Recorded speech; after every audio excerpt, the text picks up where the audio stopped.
দুপুরে গরম ভাতের সাথে ঢেলা মাছের ঝাল খেতে দারুণ। এই ঢেলার মাছটির ওজন 500।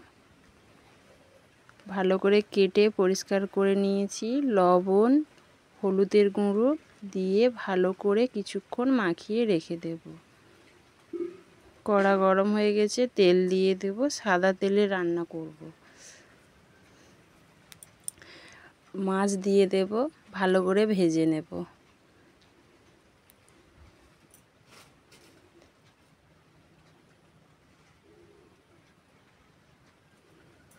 মাছ ভাজা হয়ে গেছে, তুলে নেব। শুকনো লঙ্কা, তেজপাতা, কুচি করা পেঁয়াজ, টমেটো দিয়ে দেব। দিয়ে ভালো করে নেড়ে নেব। আদা বাটা, রসুন বাটা দিয়ে দেব।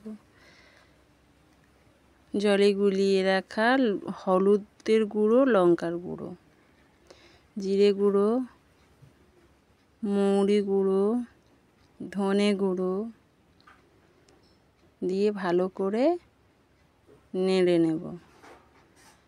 এরপর গরম মশলার গুঁড়ো দিয়ে দেব। মশলা কষানো হয়ে গেছে, জল দিয়ে দেব। স্বাদ মতো লবণ দিয়ে দেব। ভেজে রাখা মাছ দিয়ে দেব।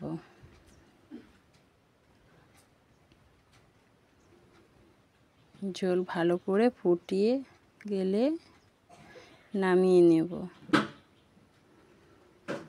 মাছের ঝাল পুরোপুরি রেডি।